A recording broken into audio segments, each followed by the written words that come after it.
The Benchmark Council was looking to find a presenter to join us to share a unique perspective. As it turns out, inspiration came when I ran into a longtime friend at the airport. My friend Jim worked in the aviation industry for 33 years, and we were talking about the Benchmark drone. While the drone is unmanned, there are many similarities within commercial aviation, including regulations with the FAA. In fact, you'd be surprised to learn about 75% of the commercial drone pilot's exam is exclusively about general aviation and not about drones. As we talked, Jim shared a story with me about Captain Al Haynes. Captain Haynes was a Marine Corps flight instructor and worked as a pilot with United Airlines for about 35 years. But most importantly, he was the pilot of United Flight 232. After listening to Jim's story, I realized that Captain Haynes would make for a wonderful speaker. But unfortunately, Captain Haynes passed away in 2019. On July 19, 1989, the events that unfolded in the air above Sioux City, Iowa, resulted in Captain Haynes forever being part of aviation history. He has given countless speeches which have become his legacy. A legacy that has highlighted the importance of teamwork and having a clear direction. A word of warning, the next few minutes of this video includes cockpit voice recordings and a video of a plane crash. Sioux City, got an emergency for you. Alright. I got a United aircraft coming in, lost number 2 engine, having a hard time controlling the aircraft right now. He's at a 29,000 right now and descending to Sioux City right now. He's to your VOR, but he wants the equipment standing by right now. Radar contact. Okay, so you know we have almost no controllability. Very little elevator and almost no aileron. We're controlling the turns by power. I don't think we can turn right, but I think we can only make left turns. Well, we're starting a little bit of a left turn right now. I mean, we can only turn right, we can't turn left. United 232 Heavy, understand, sir. You can only make right turns? That's affirmative. I have serious doubts about making the airport. Have you got someplace near there that we might be able to ditch? Unless we get control of this airplane, we're going to put it down wherever it happens to be. 11, you're cleared to land on any runway. You want to be particular and make it a runway, huh? 010 at 11, and there is a runway that's closed, sir, that could probably work too. The south, it runs northeast to southwest. Pretty well lined up on this one, or I think we will be. Okay, all right, it's on fire. There, he's on fire. Down.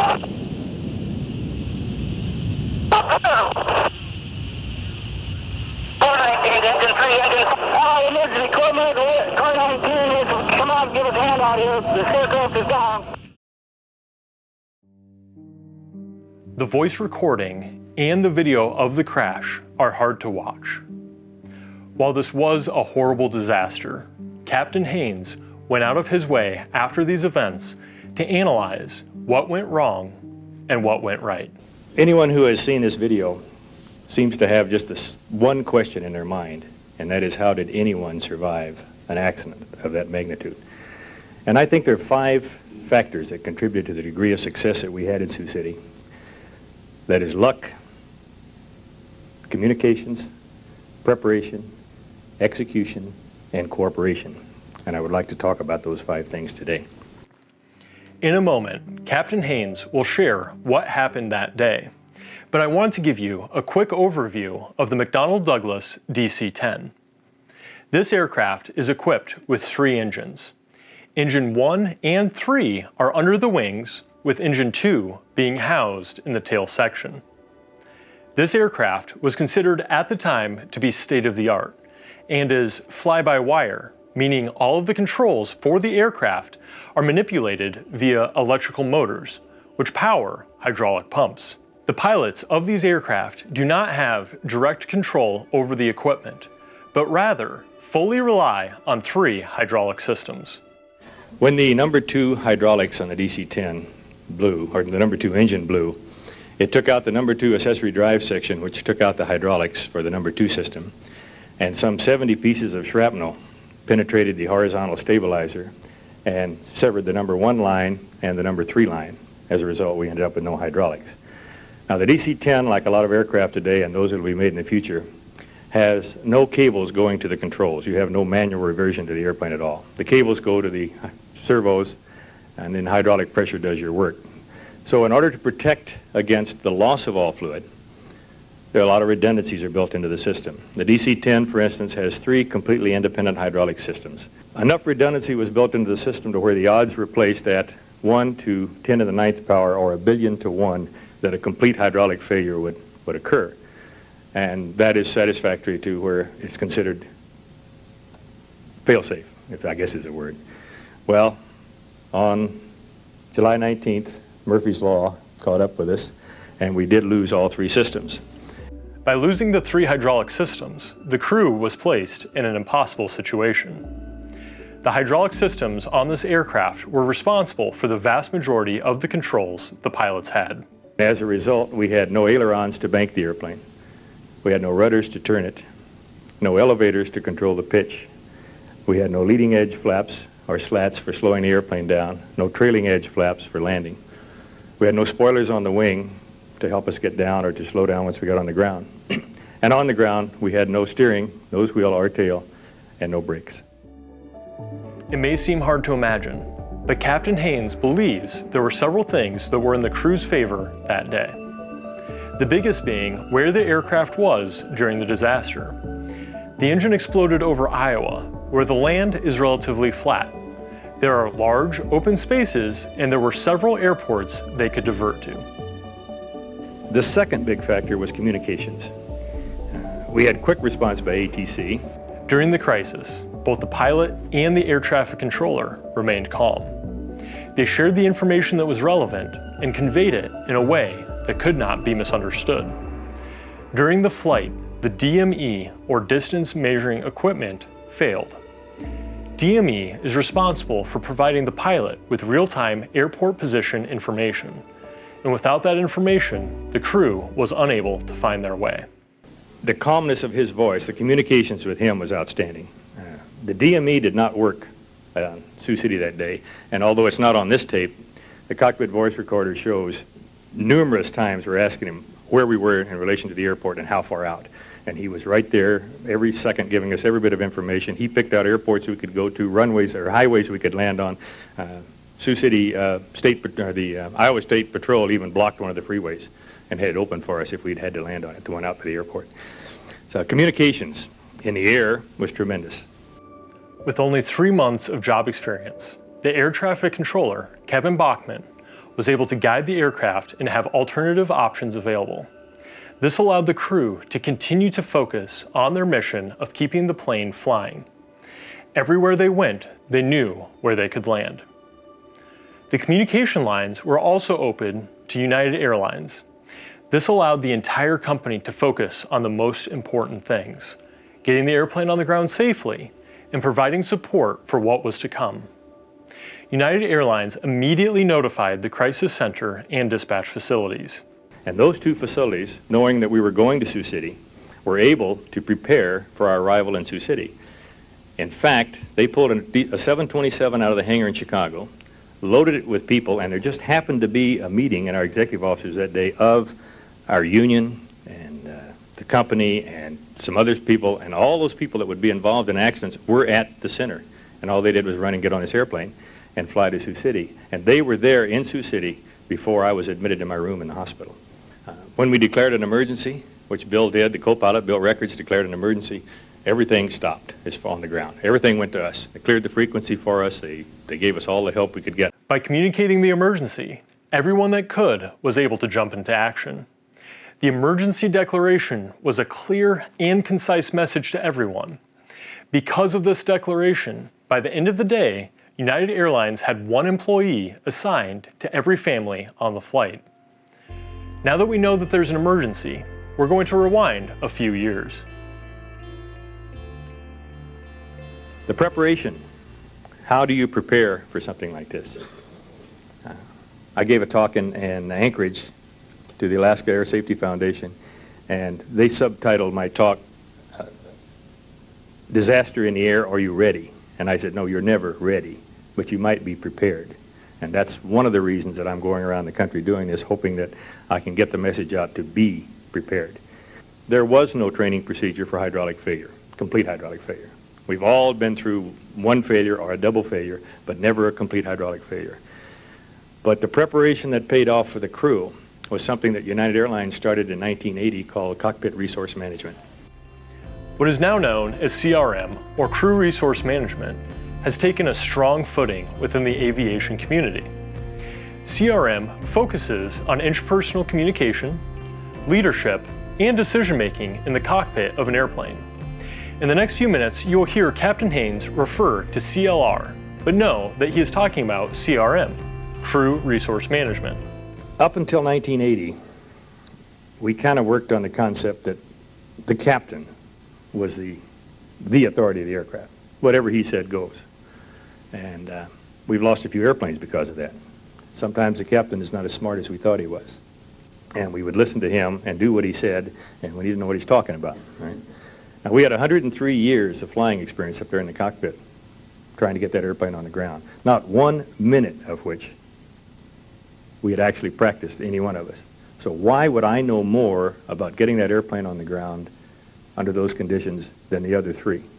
So if I had not used CLR, if we had not let everybody put their input in, it's a cinch we wouldn't have made it. So CLR really paid off. And CLR is being taken now into other areas. I think it was originally a management course anyway, but now it's being spread all over. I'm going next year to Harrisburg, Pennsylvania to talk to the Nuclear Power Association because they are beginning the CLR concept in their control rooms. They have 5 stations in a control room. You have a nuclear disaster. You want those 5 people working together. You don't want them working separately. So CLR that we had really prepared the crew for what happened. The days of the captain being the ultimate authority is gone. He may be the authority on the airplane. He may sign for the papers and all this, but you don't work that way. When the crew leaned into their training and relied on one another, they were able to take the preparation and convert it into action. The first person to react was the co-pilot. And when he grabbed a hold of the yoke, he demonstrated step number 1 in any emergency procedure, and that is somebody fly the airplane. Right?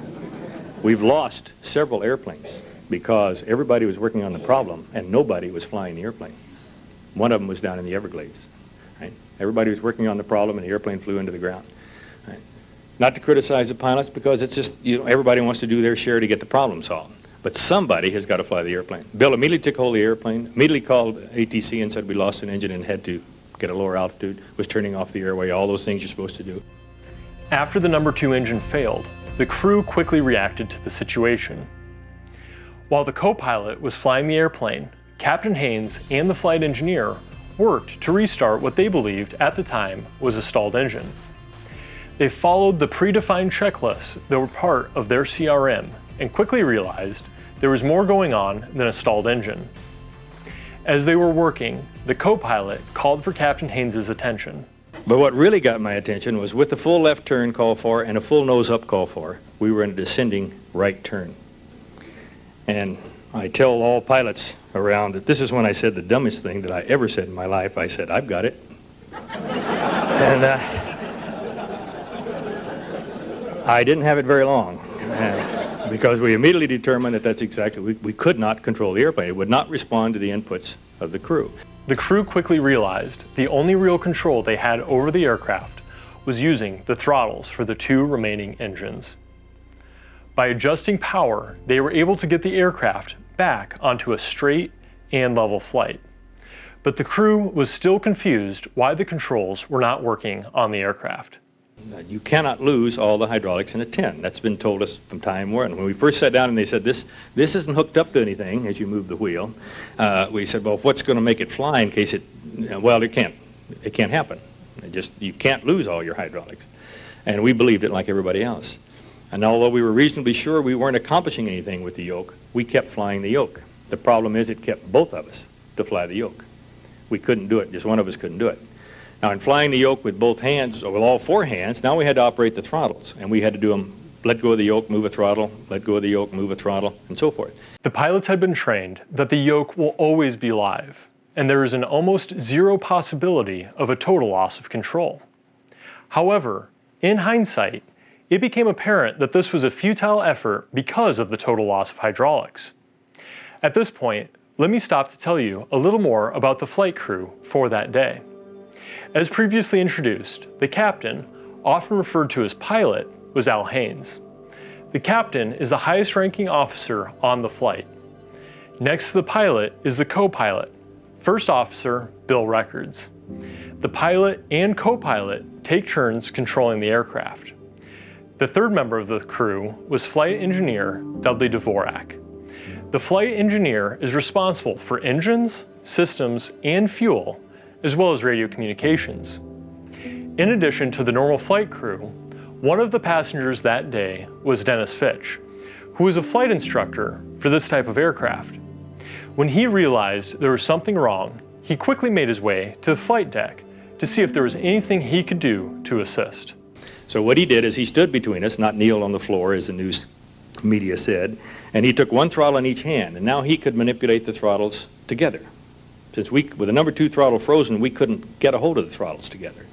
Now he could, and we'd say, give us a right bank, or bring the wing up, that's too much bank, try to give us, stop the altitude, and he would respond. And then after about 10 minutes of doing this, whatever we did with the yoke, he could correspond with the throttles. And so it was a synchronized thing between the three of us, with Dudley still being able to do all his communications. And so that's how we operated the airplane, and that's how we got it on the ground. At this point, you might be wondering, why am I telling you this story? And this is it. Because the crew pulled together, they had impressive results.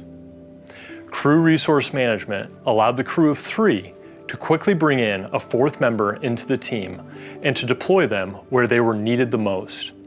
Within a few minutes, the new team of 4 was able to develop and execute the plan. But what we had, like I said, was 103 years of experience, and that showed in the way we reacted to the problem, the way we cooperated with each other in getting things done. Everybody throwing out a suggestion. At this point, the crew had luck, communication, preparation, and were working on the execution. By cooperating together, they were able to quickly work through the scenarios and identify the best solution to each problem. They quickly communicated who needed to do what, and were able to execute at the highest level. Preparation for a disaster is very important. The things you do here at Edwards Air Force Base may prevent a lot of disasters. It will probably prevent this one if we can ever put into use what they're working with right here at Dryden, but you're not going to stop all the disasters, no matter how hard you try. Although they were unable to stop the disaster from happening, Captain Haynes, the crew, and first responders saved 184 lives that day because of their actions. They were faced with insurmountable odds. In the first few moments after the engine failure, they were able to react calmly and swiftly because of their training. They knew what needed to be done and who needed to do what. In the months and years after the accident, the National Transportation Safety Board ran simulations to determine if the loss of 112 lives that day was the result of pilot error. According to the test pilots, the crew stood no chance of success. They should not have been able to make it to the airport. They should not have had survivors, but they did, because the crew worked together. The crew fought together. The crew pulled together.